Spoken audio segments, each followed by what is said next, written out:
अपन पढ़ने वाले आगे। तो ये एक क्वेश्चन था जो कल के क्लास में अपन ने डिस्कस किए थे, उसी से रिलेटेड अब आपको सिर्फ कैलकुलेशन करना है यहाँ पे, बस और कुछ नहीं, ठीक है ना। तो अगले पेज पे मैं जा रहा हूँ जिसमें अपन अब डिस्कस करने वाले ampere circuit law, page number 2।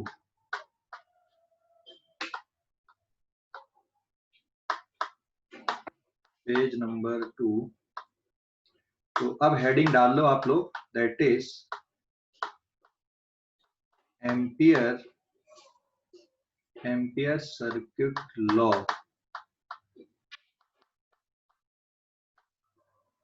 Ampere circuit law, ठीक है। So this is the heading again.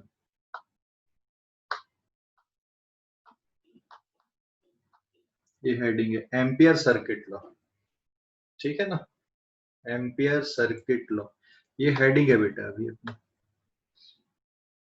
ठीक है। एम्पियर सर्किट लॉ ये बिल्कुल वैसे ही जैसे गॉस थ्योरम पढ़े थे, लेकिन गॉस थ्योरम 3D के लिए था और ये 2D के लिए, जैसे नाम से समझ में आ रहा है सर्किट लॉ है ना, एम्पियर सर्किट लॉ। तो ये है क्या, यहाँ पे मैं एक्सप्लेन कर दूं आपको, और एक्सप्लेनेशन के लिए पहले अपन 2D डायग्राम बनाते हैं यहाँ पे, ठीक है ना। जैसे यहाँ पे मैं कुछ करंट ले रहा हूं, जैसे ये एक करंट है, करंट इज I1। डॉट लगाए मतलब पेज पे करंट कैसा आ रहा है, परपेंडिकुलर आउटवर्ड आ रहा है, ठीक है। फिर ये एक करंट है क्रॉस, मतलब पेज पे करंट अंदर जा रहा है, ये एक करंट हो गया यहाँ पे, दैट इज I3। फिर ये एक और करंट हो गया, दैट इज I4। मैं इनकी वैल्यू लिख दे रहा हूँ, ये सपोज 5 एम्पियर है, ये सपोज 10 एम्पियर है, ये सपोज 8 एम्पियर है, और ये सपोज 6 एम्पियर है, ठीक है ना। तो कुछ वायर में करंट अंदर जा रहा है, कुछ में बाहर आ रहा है, बाहर निकल के आ रहा है। तो यहाँ पे एक अपन एम्पीरियन लूप कंसीडर करते हैं, ठीक है ना। एक हम एम्पीरियन लूप लेते हैं। तो एम्पीरियन लूप किसी भी शेप की हो सकती है, ऐसे this is any Amperian loop, ये किसी भी शेप की हो सकती है, इससे कोई फर्क नहीं पड़ता है, ठीक है ना। और हाँ, क्लोज्ड होनी चाहिए। तो ये जो लूप आपने लिया ना, इसको आप बोलोगे दिस इज एम्पीरियन लूप, ये एम्पीरियन लूप है, बस क्लोज्ड होना चाहिए। मतलब ये आपको 2D में इमेजिन करना है कि ये 2D है पूरा। लूप लिए, लूप मतलब आप समझ लो कोई वायर लिए और आपने वो करंट कैरिंग वायर के चारों तरफ आपने लपेट दिए, तो this is the Amperian loop. अब इस एम्पीरियन लूप में अब मैग्नेटिक फील्ड आप इमेजिन कर लो, जैसे ज्यादा करंट आपका बाहर की तरफ आ रहा है, तो सपोज ये इस एम्पीरियन लूप में मैग्नेटिक फील्ड लाइंस हैं ऐसी, ठीक है ना।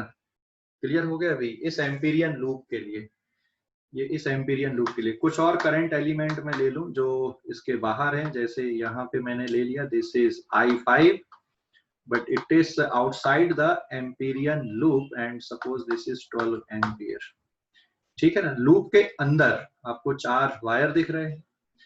अब जो एम्पियर सर्किट लॉ है वो ये कहता है कि इंटीग्रेशन, ये integration over closed loop B dot dl, B dot dl, integration over closed loop. आपने ये एम्पीरियन लूप, जैसे इस लूप का अपन नाम लिख दे रहे हैं यहाँ पे, दिस इज लूप 1। तो ये लूप 1 के लिए आप कैलकुलेशन कर रहे हैं, क्लोज्ड लूप के लिए। तो इंटीग्रेशन B डॉट dl, ये एम्पीरियन लूप है, इस एम्पीरियन लूप में इंटीग्रेशन B डॉट dl करना है, ठीक है। dl मतलब आप एक छोटा सा जैसे एलिमेंट आप कंसीडर कर रहे हो, ये आपने एक छोटा सा एलिमेंट अगर यहाँ पे लिए, for example this is the dl vector, तो बेटा इस dl वेक्टर पे जो मैग्नेटिक फील्ड होगी, उस मैग्नेटिक फील्ड में सभी वायर का कंट्रीब्यूशन आएगा, जितने भी वायर हैं सभी का कंट्रीब्यूशन रहेगा, ठीक है ना। मतलब यहाँ पे आपको क्या देखना है, जैसे मान लो यहाँ पे ओवरऑल जो मैग्नेटिक फील्ड है वो इस तरह से, this is the net magnetic field, यार कुछ एंगल बन रहा है, तो ये नेट मैग्नेटिक फील्ड है। क्लियर हो गया। तो B dot dl equals to किसके बराबर होता है, integration over close loop B dot dl mu naught summation I enclosed, मतलब आपको लूप के अंदर जितना करंट है सिर्फ उनको लिखना, समेशन I एनक्लोज्ड। और उस पे आप गॉस थ्योरम में क्या लिखते थे, चार्ज लिखते थे, यहाँ पे करंट आपको लिखना है, ठीक है। तो इसमें जो मैग्नेटिक फील्ड आई है B, this magnetic field is contributed bye, loop के अंदर के वायर के लिए भी कंट्रीब्यूशन और लूप के बाहर का भी। तो this B is net magnetic field, net magnetic field, net magnetic field contributed bye all current wire, contributed by all current wire inside or outside the loop, inside or outside the loop, loop के अंदर हो या फिर बाहर हो। तो ये जो B है वो नेट है, मतलब सभी वायर के लिए आया है, अंदर वाले वायर के लिए भी और बाहर वाले वायर के लिए। लेकिन I में जो पार्ट आया आपका, ये it is summation I only inside the loop, only inside the loop के लिए ये टर्म है। मतलब अगर आप इसको दोबारा लिखना चाहो, जैसे लूप 1 के लिए अगर आपको एम्पियर सर्किट लॉ लिखना है यहाँ पे, तो लूप 1 के लिए जो इक्वेशन आएगी, इंटीग्रेशन ओवर क्लोज्ड लूप, ठीक है, इंटीग्रेशन ओवर क्लोज्ड लूप 1, और फिर आप लिख रहे हो B dot dl mu not. तो समेशन I में क्या आ जाएगा, एक डायरेक्शन को आप पॉजिटिव मान लो, जैसे यहाँ पे डॉट को आप पॉजिटिव मान ले रहे हैं यहाँ पे, है ना। तो मैं यहाँ पे लिख दे रहा हूँ, टेक डॉट वाला जो डायरेक्शन उसको प्लस ले लो, तो फिर ये आएगा +5 एम्पियर, फिर plus of -8 ampere, plus of 10 ampere, plus of 6 ampere. और इसके बाद इसको सॉल्व कर देना, तो म्यू नॉट इंटू कितना बचेगा, 15 6 21, मतलब 2 से 13, ये जाएगा यहाँ पे 13 ampere, mu naught into 13 ampere. Clear हो गया अभी। तो ये है एम्पियर सर्किट लॉ। ये समझ गए एम्पियर सर्किट लॉ की, कोई डाउट है अभी इस पे? एम्पियर सर्किट लॉ समझ गए या डाउट है? हेलो, अरे भाई समझ गए, डाउट है? एम्पियर सर्किट लॉ, ये 13 एम्पियर, ये समझ गए या डाउट है अभी? समझ गए या डाउट है एम्पियर सर्किट लॉ? हेलो, पूछ लो किसी को कोई डाउट है तो। अब इसका यूज किसके लिए करना, तो अब समझ में आ गया होगा कि इसका यूज हमको किसके लिए करना है, मैग्नेटिक फील्ड के कैलकुलेशन के लिए करना है। लेकिन उन केसेस में आप कर सकते हो जिसमें सिमेट्रिसिटी होती है, जैसे यहाँ पे वायर का क्या रोल है, जो आप जब से कौन से वाले वायर का, कौन से वायर का, एम्पीरियन लूप का, ऐसा मत बोल, वायर नहीं है वो, एम्पीरियन लूप है वो आप अपनी मर्जी से बनाते हो, है ना। उसके बाद आप, हेलो हेलो, हाँ मोहित बोल बेटा, अभी तू क्या बोल रहा था मोहित? कौन से वायर के रोल की बात कर रहा था? सर इनवर्ड वाले। नहीं नहीं, वो वैसा नहीं है, मतलब कुछ करंट बाहर जा रहा है कुछ अंदर जा रहा है, ऐसा हो। सर इनवर्ड वाले को पॉजिटिव ले सकते हैं? ले सकते हैं सिचुएशन के अकॉर्डिंग। अगर ज्यादा तुमको इनवर्ट वाले दिख रहे हैं तो उनको पॉजिटिव ले लो, ठीक है ना। अब इसकी एप्लीकेशन, जैसे वायोट सेवर्ट की एप्लीकेशन पढ़े ना अपन ने, वैसे इसकी एप्लीकेशन है। हाँ, अभी इसकी एप्लीकेशन देखते तो तुमको और क्लियरिटी आएगी कि अच्छा इसका यूज इसलिए कर रहे हैं। एम्पीरियन लूप, बस एक आपने एक लाइन खींच दिए, क्लोज्ड कर्व बना दिए, ठीक है, एक लाइन आपने प्लॉट कर दिए, एक क्लोज्ड कर्व बना दिए। जैसे वहां पे आप गॉसियन सरफेस बनाते थे 3D में, वैसे यहाँ पे 2D में आप क्या कर रहे हो, एक लाइन खींच रहे हो, और उसी लाइन को आप क्या बोल रहे हैं, एम्पीरियन लूप बोल रहे हैं, ठीक है। समझ गए मोहित? Yes sir. हाँ। Yes sir. तो इस पेज का स्क्रीनशॉट ले लो, और अपन अब इसकी एप्लीकेशन देख रहे हैं यहाँ पे, एम्पियर सर्किट लॉ की, ठीक है ना। इसकी एप्लीकेशन समझते पहले, एम्पियर सर्किट लॉ की।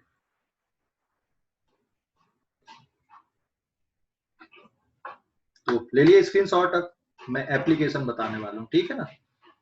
तो मैग्नेटिक फील्ड में सभी वायर का कंट्रीब्यूशन आता है, लेकिन राइट साइड में समेशन आई में आपको सिर्फ इनको लेना है जो लूप के अंदर आपने लिया है, ठीक है ना। अब यहाँ पे देखो कैलकुलेशन, तो application of ampere circuit law, so this is third page, next heading है अपनी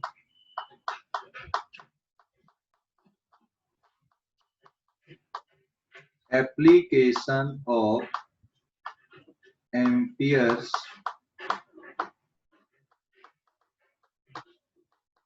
circuit law, ठीक है।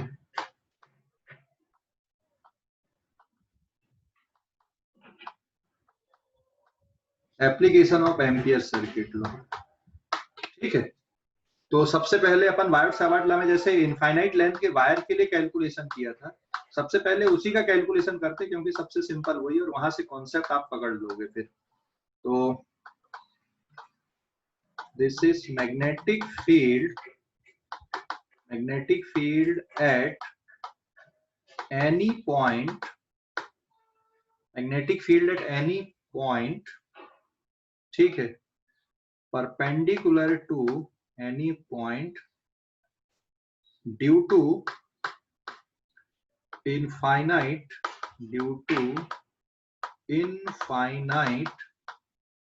magnetic field at any point due to infinite straight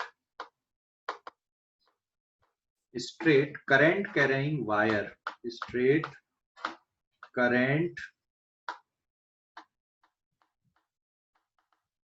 carrying wire, magnetic field at any point due to infinite straight current carrying wire. ये application करना अपने को, और ये ऑलरेडी अपन ने निकाल चुका है, ध्यान रखो अपन ने वायट-सावर्ट लॉ से ऑलरेडी किया हुआ है इसको, है ना, कि एक अगर इनफाइनाइट लेंथ का वायर है और इसके लिए अगर आपको मैग्नेटिक फील्ड चाहिए, इनफाइनाइट लेंथ का ये वायर हो गया है ना, और इसके लिए आपको मैग्नेटिक फील्ड चाहिए, तो ये कैलकुलेशन अपन ने ऑलरेडी किया हुआ बेटा, यहाँ पे वायट-सावर्ट लॉ से कर लिया है, ठीक है।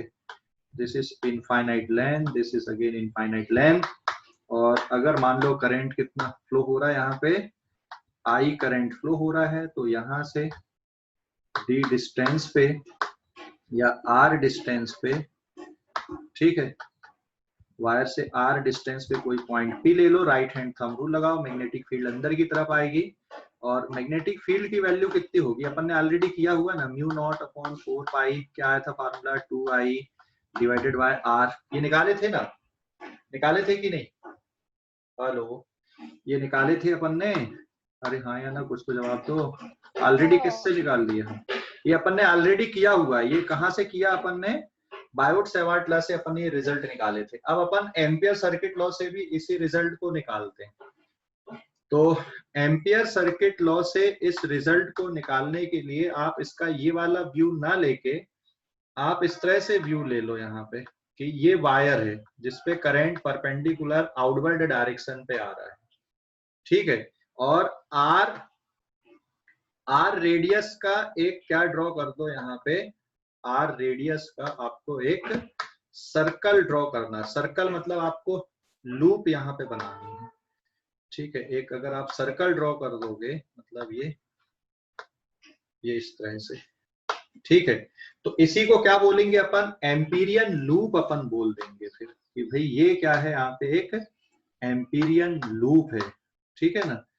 तो आर रेडियस का आपने एक यहाँ पे सर्कल लिया, और इस पे अगर आप right hand thumb rule apply करते हो तो मैग्नेटिक फील्ड कैसी आएगी, राइट हैंड थंब रूल देख रहे हैं, तो मैग्नेटिक फील्ड यहाँ पे कैसी बनेगी, एंटी क्लॉकवाइज बनेगी, सर्कुलर लूप, है ना। तो आपने मैग्नेटिक फील्ड पर ही लिया है, ये जो लूप आपने इमेजिन किया है ना, ये मैग्नेटिक फील्ड पे ले लिया है यहाँ पे, क्लियर हो गया। So this is the direction of magnetic field here, clear हो गया इतना कि नहीं, क्लियर हो गया। आपने वायर को मतलब ये जो व्यू है ये आपने 2D व्यू देख लिया यहाँ पे, मतलब आपने बदल दिए, अगर आप इसी डायग्राम पे बनाते इसको, तो फिर ये किस तरह से बनता है यहाँ पे, ये कुछ इस तरह से सिचुएशन बनती है ना।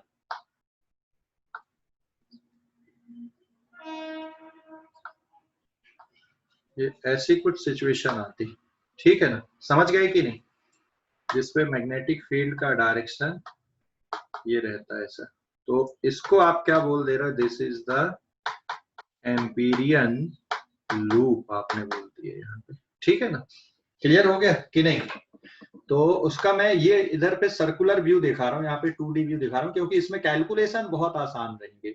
और सर्कुलर लूप ही क्यों मानना, आप स्क्वायर लूप नहीं ले सकते थे क्या एम्पियर सर्किट लगाने के लिए आर डिस्टेंस पे। तो अगर आप सर्कुलर लूप नहीं लेते तो फिर क्या दिक्कत होती, वो भी मैं यहाँ पे आपको डिस्कस कर दूंगा, बट पहले इसके थ्रू अपन ये कैलकुलेशन कर लेते हैं, बहुत छोटा सा कैलकुलेशन। तो आपको सबसे पहले यहाँ पे कहीं पर भी आप अगर डीएल लेते हो, जैसे यहाँ पे आपने एक डीएल लिया, या फिर आपने यहाँ पे डीएल लिया, या फिर आपने यहाँ पे डीएल लिया, तो बेटा किसी भी जगह पे आप डीएल ले लो, उस हर जगह पे जो मैग्नेटिक फील्ड आएगी वो डीएल वेक्टर के पैरेलल रहेगी, है ना। एंगल कितने डिग्री का रहेगा वहां पे, हर एक जगह पे जहां पे आप डीएल ले रहे हो, हर एक जगह पे मैग्नेटिक फील्ड का जो एंगल बनेगा मैग्नेटिक फील्ड के साथ में, वो 0 डिग्री का बनेगा। यहाँ पर बी, यहाँ पर बी, है ना। तो जो एंगल बन रहा है थीटा इक्वल्स टू 0, यहाँ पर भी थीटा इक्वल्स टू 0, यहाँ पर भी थीटा इक्वल्स टू 0, किसके साथ में, डीएल के साथ में। अब आप क्या लगा दोगे, एम्पियर सर्किट लॉ लगा दोगे, इंटीग्रेशन बी फिर dot dl equals to mu naught, एक ही करंट है तो समेशन लिखने की जरूरत आपको है नहीं, तो म्यू नॉट इंटू क्या लगा दोगे आप, सीधे सीधे आई लिख दोगे। और ये क्या है यहाँ पे, दिस इज एम्पीरियन लूप है, एम्पीरियन लूप। एम्पीरियन लूप कैसी लेना आपको, एम्पीरियन लूप आपने कौन सी लिए, सर्कुलर लूप लिए। सर्कुलर ही क्यों लिए, तो सर्कुलर लेने के कारण क्या रहेगा, डीएल के साथ मैग्नेटिक फील्ड हमेशा पैरेलल बनी रहेगी, एंगल 0 डिग्री का रहेगा। मतलब इंटीग्रेशन बी डी एल और कॉस थीटा अगर आप लिख रहे हो यहाँ पर, ठीक है, तो पूरे लूप में थीटा इक्वल्स टू 0 डिग्री है, और कंप्लीट लूप और होल लूप, पूरे लूप के लिए थीटा की वैल्यू 0 डिग्री है। मतलब आपका काम बहुत आसान हो गया यहाँ कैलकुलेशन का। कैसे आसान हो गया, अगर थीटा की वैल्यू 0 डिग्री है तो इंटीग्रेशन ओवर क्लोज लूप, अब आपके पास क्या बचा, वेक्टर फॉर्म की जगह स्केलर फॉर्म बचा बी डी एल, और इधर पे रहेगा म्यू नॉट आई। इसमें से आप क्या बाहर निकाल सकते हो, बी को बाहर निकाल सकते हो। और इस एम्पीरियन लूप में एक और खास बात है, जो मैग्नीट्यूड है मैग्नेटिक फील्ड का, ये भी कांस्टेंट है, हर एक जगह पे उतना है, क्योंकि हर एक जगह के लिए जो डिस्टेंस रहेगा वो किसके बराबर रहेगा, आर के बराबर रहेगा। तो हर एक जगह पे डिस्टेंस भी आर होने के कारण मैग्नेटिक फील्ड को भी आप क्या कर सकते हो, इंटीग्रेशन से बाहर निकाल सकते हो। तो इंटीग्रेशन डीएल और म्यू नॉट आई। अब integration dl over close loop किसके बराबर होगा ये, that is equals to 2 pi r equals to mu not I. So you will get the answer here. देखो इधर पे लिखा हुआ है mu naught upon 4 pi 2 I by r. आप चाहो तो इस ये जो रिजल्ट है mu not I divided by क्या लिख सकते हो, इसको 2 पाई आर लिख सकते हो। तो यही आंसर इधर भी आ गया एम्पियर सर्किट लॉ से। आपका समझ गए कि नहीं, एम्पियर सर्किट लॉ से भी यही आंसर आ गया। तो यहाँ पे आप जब सॉल्व कर दोगे b is equal to mu naught upon 2 pi I divided by r, तो एम्पियर सर्किट लॉ से भी यही आंसर आया। अरे भाई समझ गए या नहीं, कोई डाउट है इस पे, कैलकुलेशन पे। अब अगर मैं मान लो एम्पियर लूप को सर्कुलर नहीं लेता इस केस में, तो फिर क्या दिक्कत थी, अगर सर्कुलर नहीं लेते तो आप किसको बाहर नहीं निकाल, हाँ मोहित बोल बेटा, मोहित। सर वो पैरेलल क्यों है फील्ड, बेटा magnetic field, current carrying wire में मैग्नेटिक फील्ड कैसी बनती है, मैग्नेटिक फील्ड कैसी बनती है करंट कैरिंग वायर में, मैग्नेटिक फील्ड कैसी बनती, करंट कैरिंग वायर में मैग्नेटिक फील्ड कैसी होती। चल मैं पहले ना ये ड्रॉ कर देता हूँ तुझे मैग्नेटिक फील्ड लाइंस कैसी आती हैं, उसके बाद अपन आगे बढ़ेंगे। ठीक है, करंट कैरिंग वायर के चारों तरफ मैग्नेटिक फील्ड कैसी बनती है? ये इस तरह की लूप बनती है, ये ऐसी सर्कुलर लूप आती है बहुत सारी, प्लेनर। अभी समझ गया कि नहीं? हेलो, सर ये इस तरह की बनती है ना बेटा magnetic field lines.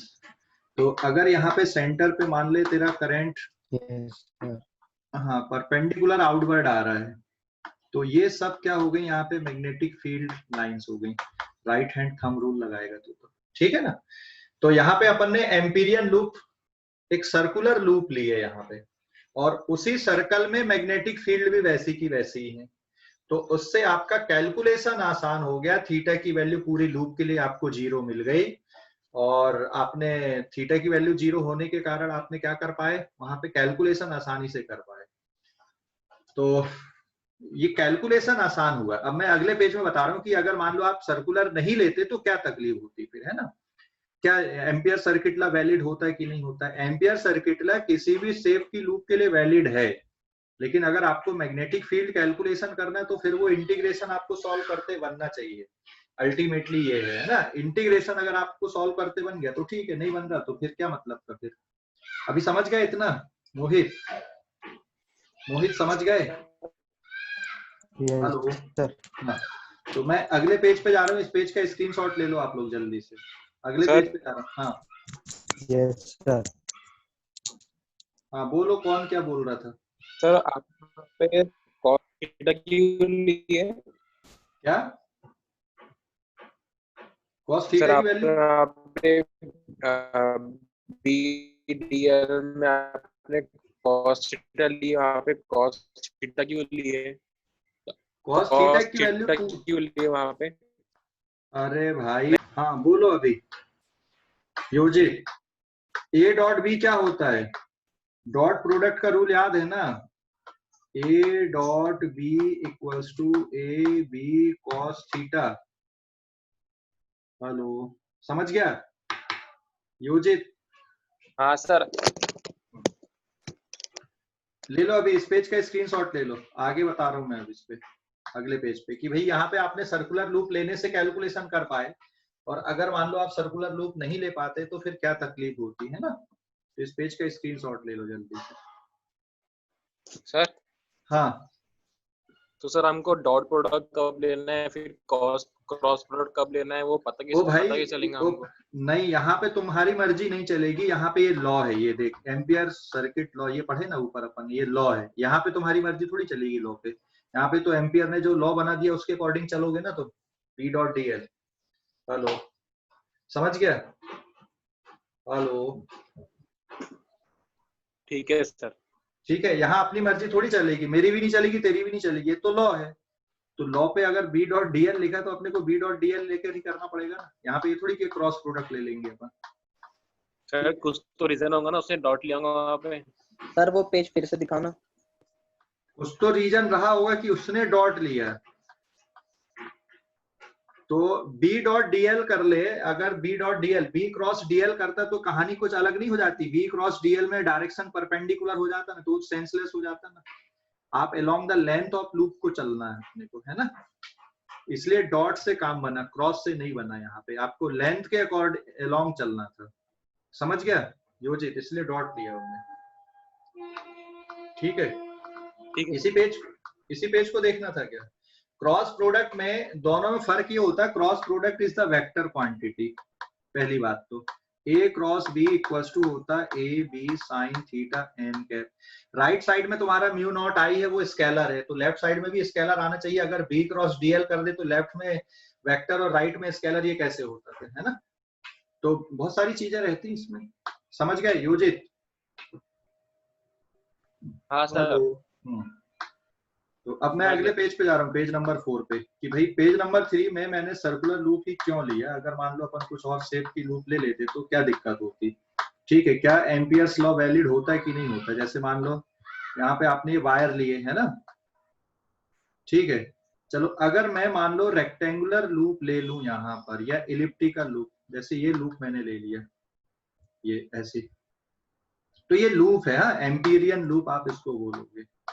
This is Amperian loop. अब इस एम्पीरियन लूप में आप ऑब्जर्व करो कि जो डिस्टेंस है बेटा, हर जगह पे तो डिस्टेंस अलग अलग होने लगेगा ना, और मैग्नेटिक फील्ड भी हर जगह पे अलग अलग आएगी।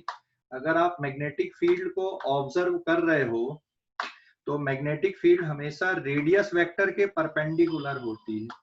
ये यहाँ मैग्नेटिक फील्ड आएगी, ये यहाँ मैग्नेटिक फील्ड रहेगी, मतलब तीन जगह पे तीन अलग अलग डायरेक्शन दिख गए मैग्नेटिक फील्ड के, ये B1, ये B2 और ये क्या हो गया, B3 हो गया। जबकि तू DL का डायरेक्शन अगर देख रहा है लूप में, तो एंगल भी बदल रहा है कि नहीं बदल रहा है DL के साथ में मैग्नेटिक फील्ड का। क्लियर हो गया, एंगल भी बदलने लगा। तो ये एम्पीरियन लूप अगर तुम इस तरह से ले रहे हो तो लेफ्ट साइड का तो वैलिड है, integration over close loop B dot DL equals to mu not I, ये तो ठीक है, ये तो वैलिड है, कोई भी लूप ले लो आप। लेकिन क्या इस इंटीग्रेशन से आप कुछ कर पाओगे? B बाहर निकल जाएगा, B DL cos theta mu not I।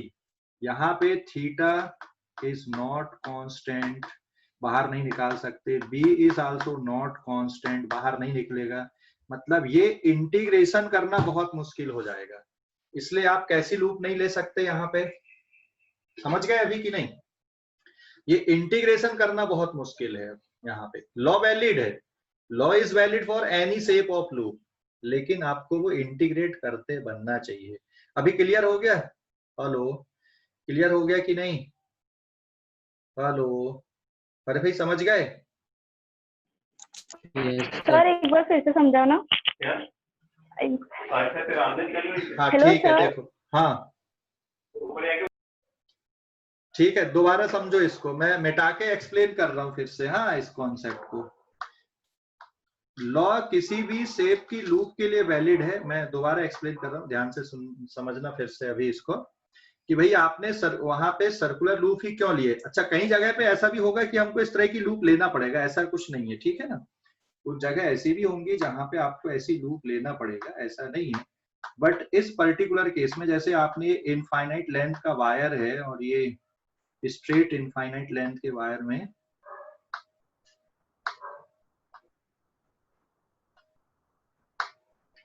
Current कैसा फ्लो हो रहा, परपेंडिकुलर आउटवर्ड है ना।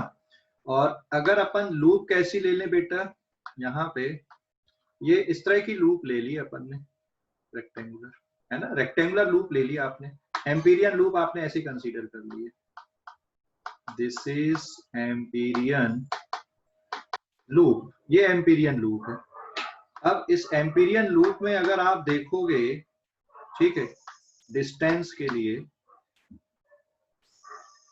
ये रेडियस वेक्टर, मैग्नेटिक फील्ड हमेशा रेडियस वेक्टर के कैसी होती है, परपेंडिकुलर होती है, ध्यान रखना, मैग्नेटिक फील्ड। तो मैं तीन जगह पे ये कैलकुलेशन आपको बता रहा हूँ, तीनों जगह पे मैग्नेटिक फील्ड किस तरह से आएगी, तीनों जगह पे। यहाँ पे मैग्नेटिक फील्ड तो ठीक है, इस तरह से रहेगी परपेंडिकुलर। फिर आप राइट हैंड थंब रूल लगाओगे तो यहाँ पे आपको मैग्नेटिक फील्ड इस तरह से दिखेगी, यहाँ पे मैग्नेटिक फील्ड ऐसी दिखेगी, ठीक है, समझ गए कि नहीं। तो ये मैग्नेटिक फील्ड बनाया मैंने यहाँ पे ग्रीन कलर के पेन से, ये B1 की जगह पे, ये B2 की जगह पे और ये B3, तीनों जगह अलग अलग डिस्टेंस हो गए ना। तीनों डिस्टेंस इक्वल नहीं है, तीनों डिस्टेंस इक्वल नहीं है, इसका मतलब क्या होगा, ये R1, ये R2, ये R3, ठीक है, तीनों डिस्टेंस अलग अलग हो गए। Since R1 is not equals to R2 is not equals to R3, तो इसका मतलब यहाँ पे magnetic field B1 is not equals to B2 is not equals to B3। हाँ, समझ गए कि नहीं। और अब अपन DL, एम्पीरियन लूप में आपको क्या चाहिए रहता है, DL। तो ये यहाँ पे हो गया, ये यहाँ पे 0 डिग्री है, यहाँ पे कुछ और एंगल बन रहा है। तो हर एक जगह पे जो एंगल बन रहे थे DL के, ये एंगल ये अलग अलग बनने लगे। यहाँ पे थीटा इक्वल्स टू 0 डिग्री दिख रहा है, यहाँ पे थीटा की वैल्यू नॉट इक्वल्स टू 0 है, यहाँ पर भी थीटा की वैल्यू नॉट इक्वल्स टू 0, मतलब तीनों जगह आपको जो एंगल बन रहे थे theta 1 is not equals to theta 2 is not equals to theta 3, ये किसके बीच में एंगल है? Between B and DL. B और डीएल के बीच के जो एंगल हैं थीटा 1 थीटा 2 थीटा 3, ये भी अलग अलग हो गए। ठीक है, समझ गए कि नहीं? तो अगर अपन एम्पियर सर्किट लॉ को देखें तो एम्पियर सर्किट लॉ तो इस लूप के लिए भी वैलिड आएगा। बेटा ये आपने एम्पीरियन लूप बनाया है तो integration over close loop B dot D L, ये तो वैलिड है, equals to mu not I, ये वैलिड है। लेकिन अगर आप यहाँ पे लिख रहे हैं फिर अब बी को आप बाहर निकाल सकते हो क्या? B D L cos theta mu not I, right side तो ठीक है, ये तो वैलिड है ही। क्या बी कांस्टेंट है? बी पूरे लूप में b is not constant for the complete loop, समझ गए ना?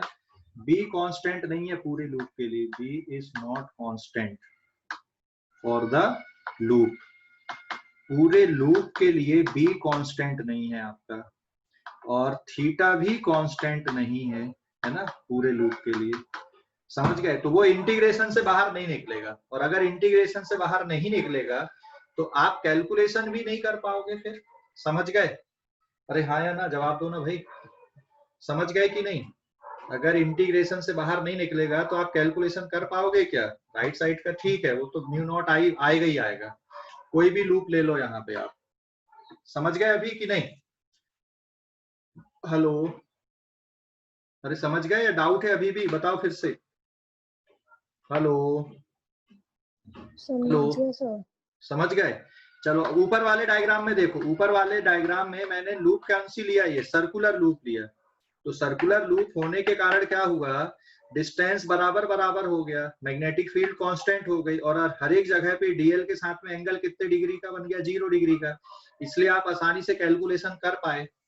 लेकिन इसकी जगह पे आप यहाँ पे देख लो, इस पे डिस्टेंस भी बदल गया, अलग अलग जगह पे वायर से मैग्नेटिक फील्ड बदल गई, एंगल बदल गए, तो आप इसमें कैलकुलेशन नहीं कर पाओगे। कैलकुलेशन नहीं कर पाओगे तो लॉ तो वैलिड है लेकिन आप इंटीग्रेशन नहीं हो पाएगा, मतलब आप कैलकुलेशन नहीं कर पाओगे अल्टीमेटली मैग्नेटिक फील्ड का इसके साथ। ठीक है,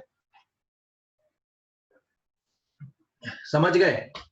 और दूसरी बात, आपके जो डिस्टेंस है वो भी फिक्स नहीं है, आपको वायर से एक फिक्स डिस्टेंस पे कैलकुलेशन करना था, तो ये वायर से फिक्स डिस्टेंस भी नहीं है, इसलिए लूप का शेप आप ऐसा नहीं ले सकते, रेक्टेंगुलर यहाँ पे आप नहीं ले सकते। ठीक है, समझ गए ना?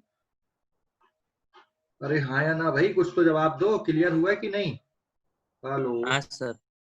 हाँ तो अगले पेज में जाऊं मैं अब, अगले पेज हाँ पे। हाँ, हॉलो पाइप के लिए कैलकुलेशन करते हैं, magnetic field due to infinite state hollow pipe. ठीक है, पेज नंबर 5 पे।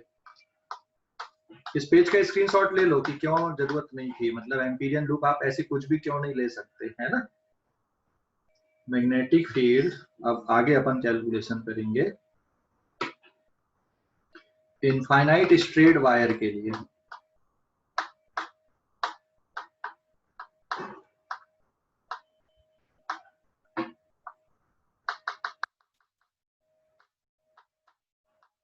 So this is our page number 5। अब यहाँ पे है फिर से सेकंड एप्लीकेशन, अब पाइप के लिए magnetic field due to very long straight current carrying pipe, मतलब जिसकी थिकनेस नेग्लिजिबल है बेटा, हाँ, करंट कैरिंग पाइप जिसकी थिकनेस यहाँ पे अब नेग्लिजिबल है।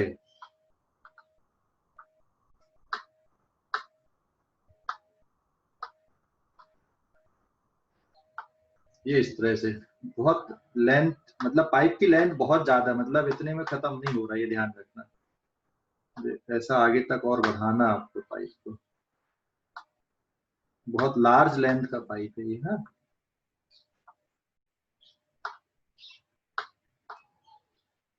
ठीक है, ये पाइप हो गया, और इसका एक्सिस भी बना देते हैं अपन यहाँ पे, एक्सिस ऑफ पाइप।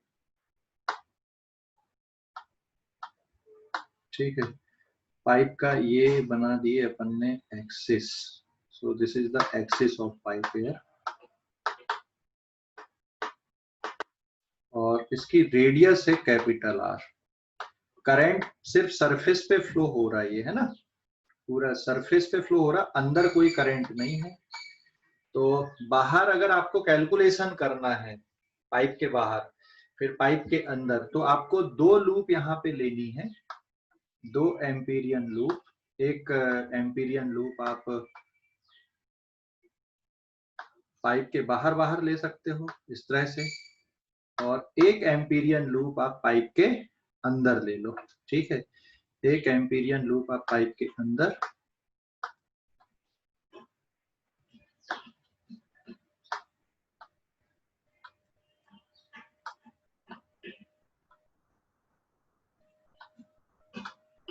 ये दो लूप आपने लिए, एक पाइप के अंदर है एम्पीरियन लूप और एक पाइप के बाहर है। क्लियर हो गया? तो पाइप के बाहर वाली लूप में अगर आप देखोगे तो magnetic field right hand thumb rule लगाओगे तो बाहर की तरफ आएगा, और ये जो डिस्टेंस है ये स्मॉल आर है मान लो। तो बाहर बेटा मैग्नेटिक फील्ड का कैलकुलेशन अभी जो किए थे अपन ने उसी मेथड से देखोगे। यहाँ पे magnetic field integration over close loop B dot D L equals to mu not I, सीधा सीधा हो जाएगा तो आंसर बचेगा B into 2 pi small R. बाहर के लिए म्यू नॉट आई, तो मैग्नेटिक फील्ड कितनी हो गई, B equals to mu not I upon 2 pi R. ये बिल्कुल वैसे ही हो गया जैसा स्ट्रेट वायर के लिए कैलकुलेशन है, ठीक है ना। तो यहाँ पे फर्स्ट पॉइंट आ जाएगा when R is greater than capital R, मतलब आपने कैलकुलेशन कहाँ पे किया, आउटसाइड द पाइप किया। अब दूसरा calculation inside the pipe, when R is less than R, pipe के अंदर कैसे कैलकुलेशन करोगे, तो पाइप के अंदर integration B dot D L equals to mu naught, summation I जब आप लिखते हो तो समेशन आई कितना आएगा, पाइप के अंदर, अंदर करंट है क्या पाइप के, हॉलो पाइप है, तो म्यू नॉट इंटू 0। समझ गए कि नहीं? इसका मतलब यहाँ पे क्या होगा, डीएल तो 0 के बराबर नहीं होता, दिस इंप्लाइज दैट पाइप के अंदर जो मैग्नेटिक फील्ड है वो 0 है, और पाइप के अंदर बेटा नेट मैग्नेटिक फील्ड 0 है। पाइप के अलग अलग पार्ट मैग्नेटिक फील्ड क्रिएट करेंगे, लेकिन सबका ओवरऑल जो कंट्रीब्यूशन होगा वो कितना आ जाएगा, पाइप के अंदर 0 आएगा। तो पाइप के बाहर स्ट्रेट वायर के लिए जैसा कैलकुलेशन होता बिल्कुल वैसे ही है, पाइप के अंदर नेट मैग्नेटिक फील्ड कितनी है, यहाँ पे 0 है। ये समझ गए या डाउट है कोई? हेलो, ये समझ गए या कोई डाउट है? पाइप के अंदर मैग्नेटिक फील्ड 0, पाइप के बाहर मैग्नेटिक फील्ड है, ठीक है, स्ट्रेट वायर के जैसे पाइप के अंदर मैग्नेटिक फील्ड है। क्लियर हो गया या डाउट है अभी इस पे? और अगर आप इसका ग्राफ प्लॉट करोगे कि भाई ग्राफ कैसा आ जाएगा, तो मैग्नेटिक फील्ड वर्सेस डिस्टेंस का अपन ग्राफ प्लॉट कर देते हैं, ठीक है ना। मैग्नेटिक फील्ड वर्सेस डिस्टेंस का अगर अपन ग्राफ प्लॉट करें, इधर पे आपने आर ले लिया, इधर पे आपने मैग्नेटिक फील्ड ले लिया, तो ये वैल्यू हो जाएगी R equals to capital R here, और फिर ठीक है मैग्नेटिक फील्ड का जो ग्राफ आएगा ये सरफेस से बाहर वेरी करेगी, सेंटर से सरफेस तक मैग्नेटिक फील्ड कितनी मिलेगी आपको, 0, और सरफेस के बाहर फिर मैग्नेटिक फील्ड इस तरह से आएगी बेटा ये, तो B inversely proportional to R, centre से सरफेस तक, मतलब एक्सिस से सरफेस तक मैग्नेटिक फील्ड कितनी दिखेगी, 0 रहेगी। तो ये ग्राफ आएगा ऐसा इसका। समझ गए या डाउट है इस पे कैलकुलेशन पे? हेलो, अरे भाई समझ गए या डाउट है, जल्दी बताओ, कैलकुलेशन पे डाउट है या समझ गए?